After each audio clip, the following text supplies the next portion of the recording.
Et yo les gars, j'espère que vous allez bien pour une toute nouvelle vidéo les amis. J'espère que vous allez les kiffer les gars.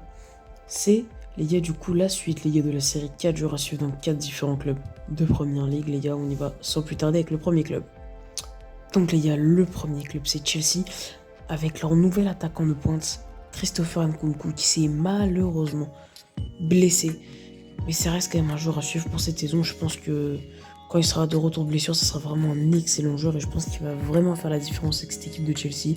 Et sincèrement, je pense qu'il est vraiment à suivre. D'ailleurs, il a fait une très bonne première saison. Pré-saison, excusez-moi, il a fait une très bonne pré-saison avec Chelsea. Et je pense que clairement, ce transfert de Leipzig vers Chelsea, c'est vraiment un bon transfert. Beaucoup de personnes diront que il va devenir un flop de Chelsea. Moi, sincèrement, je pense pas du tout. Je pense que c'est un très bon transfert. Et sincèrement, c'est vraiment très bien de sa part d'avoir signé à Chelsea. Pour le deuxième club, les amis, on va directement choisir, les gars, c'est Crystal Palace. Une excellente équipe.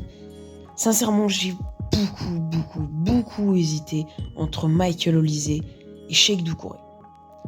Ces deux excellents joueurs qui jouent donc à Crystal Palace. Cheikh Doucouré, ancien Lensois d'ailleurs. Il avait été transféré à Crystal Palace. Sincèrement, c'est deux excellents joueurs. J'aurais bien aimé faire une petite aparté, me dire, allez, je prends deux joueurs qui sont à suivre. Mais malheureusement, les gars, je dois en choisir un.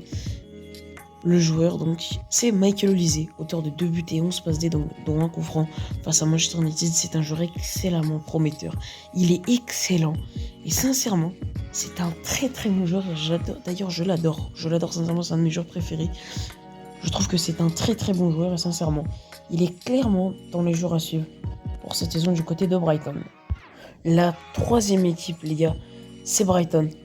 Bon, les gars, vous allez me dire, il est déjà confirmé, les gars, Mitoma, mais pour moi, les gars, clairement, Mitoma, il doit reprendre les rênes de cette équipe après le départ de McAllister pour Liverpool.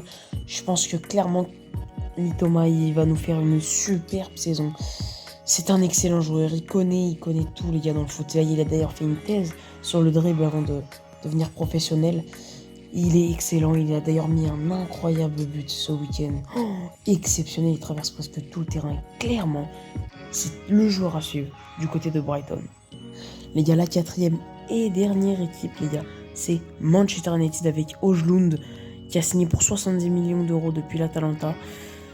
Voilà, Højlund, ancien joueur de l'Atalanta, le jeune Danois de 20 ans, il me semble. Il n'a pas tant confirmé que ça en Italie, mais je pense que cette saison, il a été recruté alors qu'il est blessé. Et sincèrement, je pense que c'est un gros coup de la part de Manchester United. Et j'ai vraiment hâte de le voir sur le terrain, un peu comme Nkunku en première ligue. Je pense qu'il est vraiment capable de faire la différence. En tout cas, j'ai vraiment hâte. J'ai vraiment hâte de le voir jouer. Et sincèrement, je pense qu'il peut vraiment donner quelque chose de très intéressant au Højlund. Et c'est clairement le joueur à suivre pour moi du côté de Manchester United. Bon les gars, j'espère que vous avez kiffé les gars cette petite vidéo. Bon, en tout cas, j'ai kiffé la faire les gars. Il restera le dernier épisode les gars avec les 4 prochains clubs. J'espère que les gars vous kifferez la prochaine vidéo et que vous avez kiffé celle-ci les gars. N'hésitez pas à vous abonner. J'espère que vous avez kiffé les gars cette petite vidéo. Ciao.